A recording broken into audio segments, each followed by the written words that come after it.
Parang American style guys, oh. Ang gaganda ng mga bahay, oh.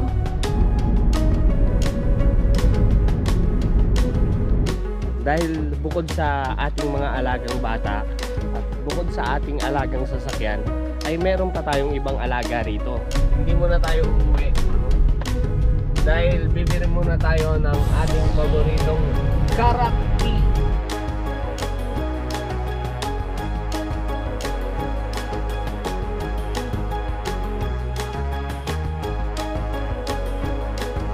Hello mga bihista! So ito, patulog na tayo ngayon. Ano ng oras? 12:43 na po ng madaling araw. Ngayon po sisimulan yung vlog ko kung kailan patulog na ako.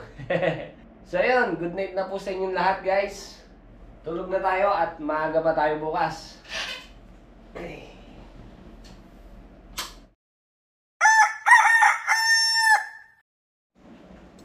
Ay! Good morning guys!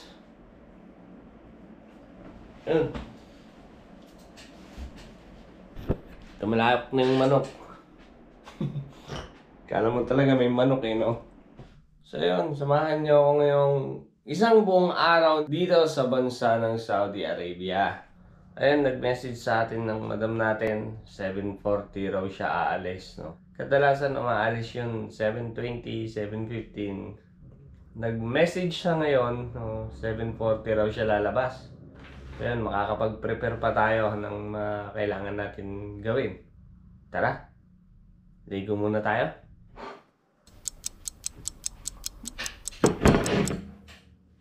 Almusal. Kadalasan guys, hindi ako nakakapag-almusal, no? Kasi sinasagad ko yung tulog ko, gigising ako pag aalis na kami. So ito, may oras tayo ngayon para mag-almusal. Kain, paksiw. Tara, kain! So ito guys, tapos na tayo kumain. At okay na tayo, nakaligo na rin tayo, naka-prepare na. So alis na tayo. So ito guys, iniinit na natin tong sasakyan, no, para maihatid na natin ang ating madam. Ganito yung gising ko lagi, no? Ganito yung araw-araw kong ginagawa rito, no? Gigising, maghahatid. Buti nga ngayon si madam lang ang may pasok, no? Wala pang pasok yung mga bata. Dahil kung may pasok yung mga bata, nako, hindi na ako magkandang ugaga dyan sa daan. Ikot na ako ng ikot kasi magkakaiba sila ng school.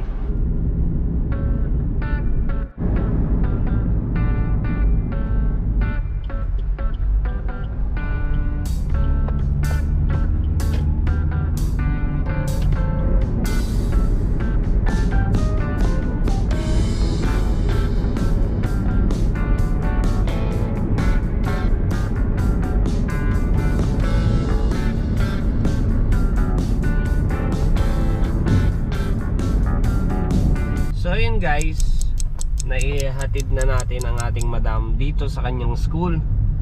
Ito po yung kanyang school, ang Al-Kifa International School. Dahil wala pang pasok yung ibang alaga natin, no, yung mga bata, so ngayon, tayo naman ay uuwi na. Napaaga yung tapos ng ating hatid. Kaya ito, pauwi na tayo. A few moments later.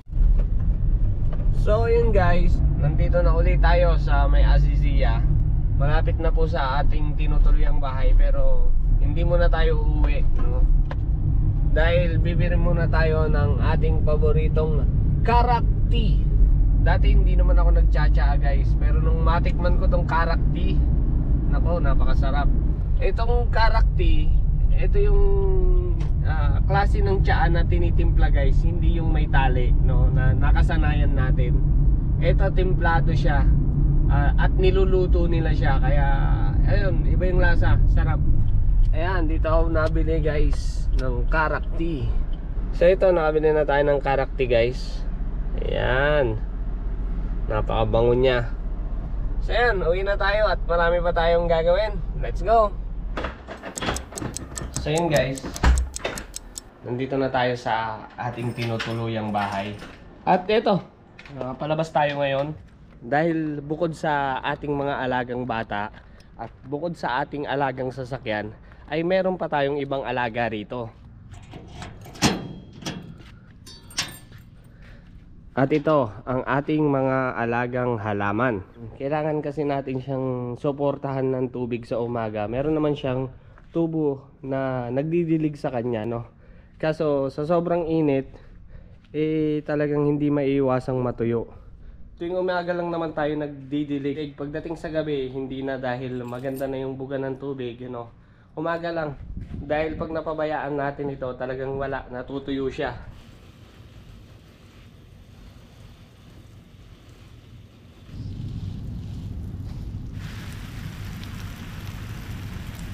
So yun guys, tapos na tayo magdilig. At eto, grabe, napakainit.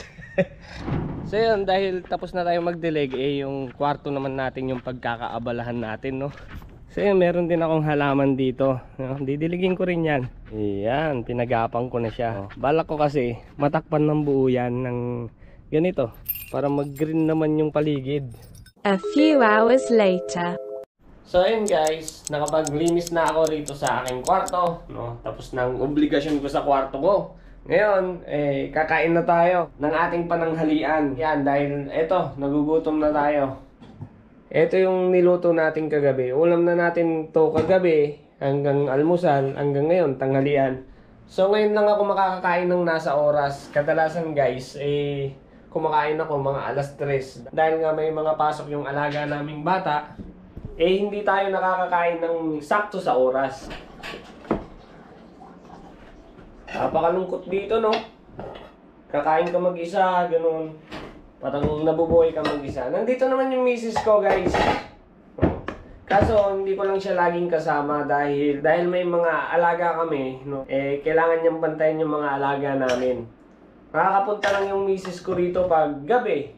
Pag kakain na, no? Nakikikain siya rito sa akin kasi nga naman, nakakasawa yung mga luto nila dyan sa bahay. So, paulit-ulit na manok, gano'n. Hindi tulad dito, nakakapagluto tayo ng paksiw. Ayaw kasi nila ng amoy ng mga isda dyan sa loob ng bahay, no? Nalalansahan daw sila. Kaya ayaw nila na may nagluluto. Kahit saang bahay dyan, no? Yan, no? Ayaw nila ng may isda, bawang, yan. Ayaw na ayaw nila. So, yan. Tara, kain! So, yun guys. Prepare na tayo, no? Biyahe na tayo. Susundin na natin si Madam sa kanyang school. Dahil alauna yung out niya. Ayun, kailangan na nating magmadali. At ito, may pinadala sa atin na bag, no? Bag daw ni Madam to. Hindi ko alam, siguro may pupuntahan siya mamaya pagtapos natin siyang sunduin. So, malalaman natin yan mamaya kung saan siya magpupunta. Yun, let's go na. Biyahe na tayo.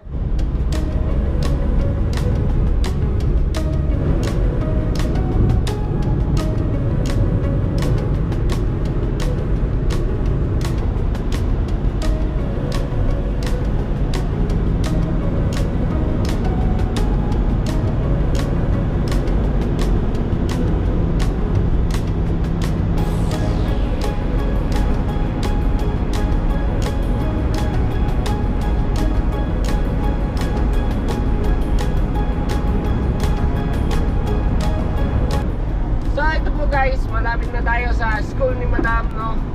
At sakto tayo sa oras, alauna. So tansyadong na natin lagi yung oras ng biyahe natin, no? Sa araw-araw ba naman na ginawa natin to, talagang yung oras ay gamay na natin.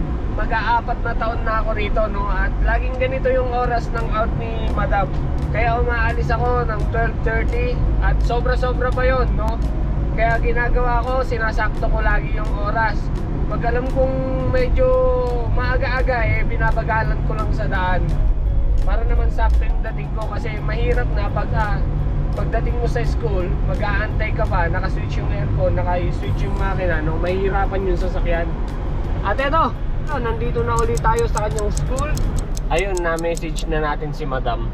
Waiting na lang tayo ng konti, sigurado lalabas na rin yon. Tapos sigurado ako, may iba pang pupuntahan si Madam. A few minutes later.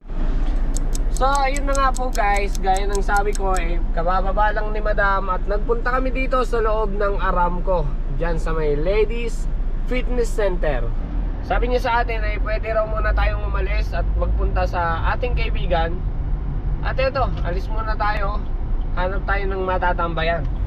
Eto guys, kasalukuyan tayong nasa loob ng Saudi Aramco dito sa may Alcobar, no? Napakaganda rito, no? Napakalinis. Parang American style guys, oh. Ang gaganda ng mga bahay, oh. Maliliit lang siya, pero ang gaganda tignan. So ayun guys, no? Sinabihan tayo ni Madam na magpunta muna tayo sa kaibigan natin, na tatawagan na lang daw niya tayo pag tapos na siya. Mga 30 minutes daw o 1 oras. Ang problema dito sa loob ng Aramco, pag lumabas ka, mahirapan kang bumalik, lalo pag hindi mo kasama yung madam mo. Kahit may ID ka pa ng Aramco, no? May ID ako ng Aramco, kaso nahihirapan akong bumalik dito. Ang dami nilang tanong.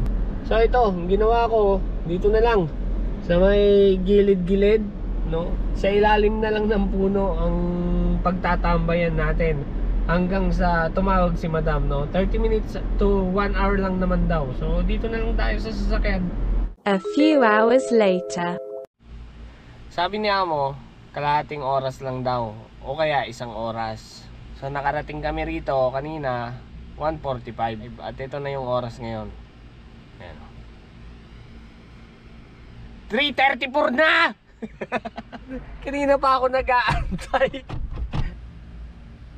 Ay nako naman, grabe naman. Woo! Swabe talaga. So ayun guys, no, nag-message na sa atin ang ating madam. So ayun guys, susundin ko na si Amo. Baka uwi na rin kami, or i-update ko na lang kayo kung saan man kami mapadpad, no. Kita-kits mamaya. A few moments later. So ayun po guys, no, nakauwi na kami ni Madam. So ayun, tupi na tayo ng ating nilaban kanina, no. Bilis lang matuyo ng mga labahin dito guys. Walang 1 oras, tuyo na agad. Basta make sure mo na maibilad mo sa araw. O kahit hindi, no, basta ilabas mo sa bahay. Pag nailabas mo yung mga labahin mo, sigurado yan, tuyo yan agad. Napakainit eh. So ito guys, yung ating niluluto. So yun yung hapunan namin ni Mrs. mamaya. Ito na po mga bihista ang ating mauulam mamayang hapunan, no. Nagprito tayo ng talong, tsaka ng dilis, at naglaga tayo ng itlog, repolyo, at ng patatas. So natin sa bagoong at suka mamaya yan. So yun guys, inuna ko lang magluto, no. Meron pa tayong ibang gagawin, pero mas pinili ko talagang unahin yung pagluluto, no, dahil iniisip ko baka umalis yung amo natin, hindi na naman tayo makapagluto, o kaya late na naman tayo magluluto, late na naman tayo kakain. Kaya inuuna ko yung magluto. Pag may konting oras, nauuna talaga yon.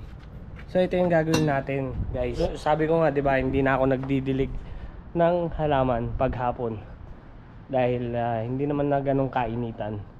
Ang ginagawa na lang natin, eto, naglilinis na lang tayo ng sasakyan para naman hindi nakakaya sa mga amo natin, no. Sulit ang bayad. Hindi lang ito yung nilinisin ko, dalawa to, pati yung sa akin.